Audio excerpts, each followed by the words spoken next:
অস্বাস্থ্যকর খাবারের দিকেই ঝুঁকে বেশি বাচ্চারা। আর এরা রাখছে ওই যে কেমন ময়লা আবর্জনার মধ্যে।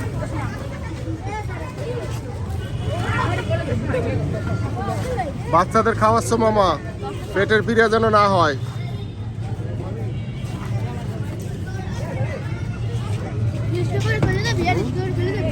কি বলছেন বলেন তো? খোলা খাবার এগুলো আসলে তো ঠিক না বাচ্চাদের জন্য। বাচ্চাদের পেটের পীড়া সহ বিভিন্ন রোগ এই কারণেই হয়, উৎপত্তি এখান থেকেই।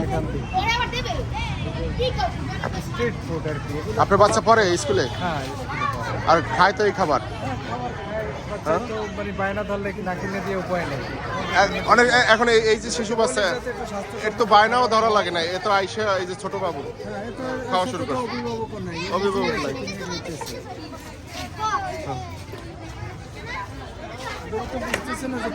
কি খাচ্ছে? তবু খোলা খাবারটা একদম খাওয়াই উচিত না, তাই না? যাই হোক ভাই, একটু স্বাস্থ্যসম্মত খাবার খাওয়াবেন বাচ্চাদের এবং ঢাইকে রাখবেন সব কিছু, ধুলাবালি যাতে না ওড়ে না লাগে। এই তো এই মামা এখন তো এই যে ঢাকছে। দেখি হ্যাঁ, আজকে আমি বলেছিলাম মাছি টাছি যাতে না বসে, মাছিও রেখেছে, মাছি বসলো অনেক। শোনেন, এই অনেক বাচ্চাদের এই যে অভিভাবক আসে না, হ্যাঁ, তারা তো এই বাচ্চারা তো আর যা বোঝে না যে কোনটা খাবে, কি করলে ভালো হবে। আপনার ছেলে মেয়ে আছে না? হ্যাঁ, কতটুক? হ্যাঁ, তো স্কুলে যখন পড়বে আপনি তো কাছে থাকবেন না, তখন যদি এই যে খোলা খাবার খাইয়া পেটে ব্যথা হয় তখন কেমন লাগবে বলেন?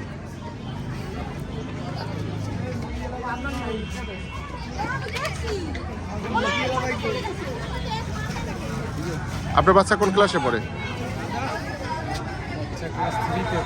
এবছর দিচ্ছেন? ভর্তি হয়েছে এবছর ক্লাস 3-তে? এবছর কি লটারি সিস্টেম ছিল? আলহামদুলিল্লাহ।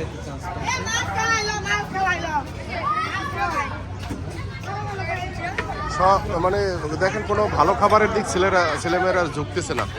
হ্যাঁ, সব এই যে খোলা খাবারের দিকেই ঝুঁকতেছে।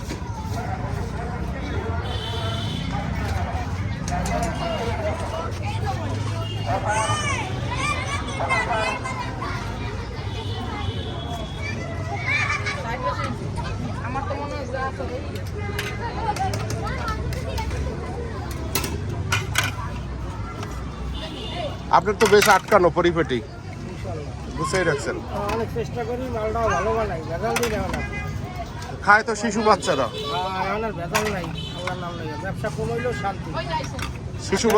শিশু বাচ্চারা যেহেতু খায়, একটু সচেতনমূলক ভাবে তো থাকা উচিত। হাতে রাতে পরকালে ভালো হইবে, আমরা ভালো ফল পাবো ভাই।